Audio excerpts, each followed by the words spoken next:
Indonesian Corruption Watch melaporkan dugaan korupsi dalam penyelenggaraan Haji 2025 ke Komisi Pemberantasan Korupsi pada Selasa siang. Laporan ini dilayangkan lantaran ICW menemukan dugaan korupsi di menu makanan yang diberikan kepada jemaah sebagaimana diatur dalam Permenkes nomor 28 tahun 2019. Menurut ICW, kebutuhan kalori per orang seharusnya adalah 2.100 kalori.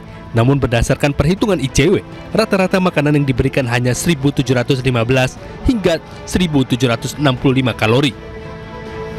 Tak hanya itu, ICW juga menemukan ketidaksesuaian porsi makanan dengan kontrak yang seharusnya tercantum nasi dengan takaran 150 gram, telur 80 gram, dan sayur terong 75 gram. Dengan dugaan korupsi sekitar 255 miliar dan juga pungutan atau pemerasan oleh salah satu pegawai negeri sebesar 51 miliar rupiah.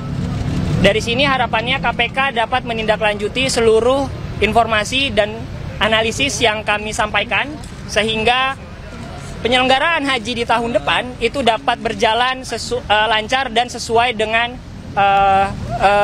dokumen seperti itu. Berdasarkan temuan tersebut dalam perkara ini, ICW melaporkan 3 orang dari Kementerian Agama ke KPK. Mereka terdiri dari 1 penyelenggara negara dan 2 pegawai negeri. Dari Jakarta, Indra Setiabudi, Iriansa, Firmansyah, iNews melaporkan. Pemirsa didampingi kuasa hukumnya, Fiona Handayani tiba di gedung Jampitsus Kejaksaan Agung Selasa pagi dan langsung menjalani pemeriksaan sebagai saksi dalam kasus dugaan korupsi pengadaan program digitalisasi di Kementerian Kemendikbudristek.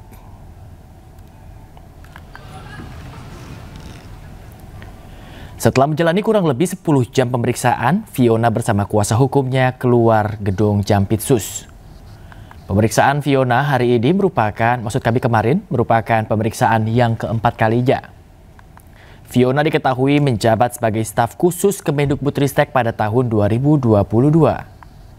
Diduga Fiona mengetahui aliran komunikasi maupun proses internal terkait proyek digitalisasi tersebut. Kejaksaan mendalami bagaimana komunikasi Fiona dengan 4 tersangka selama bekerja. Hingga saat ini kasus yang diduga merugikan negara hingga 1,9 triliun tersebut baru menetapkan 4 tersangka. Mereka adalah Direktur SMP Kemendikbudristek, Direktur Sekolah Dasar Kemendikbudristek, dan staf khusus Nadiem lainnya.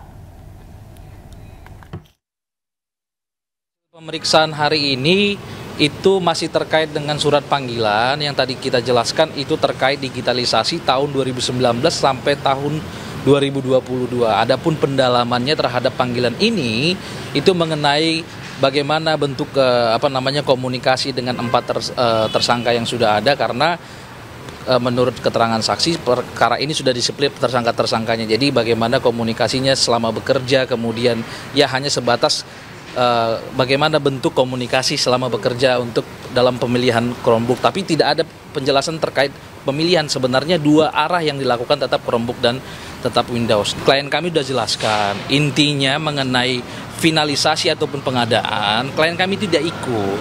Cuman menurut teman-teman penyidik sudah dibuat keputusan, cuman kami nyampaikan belum.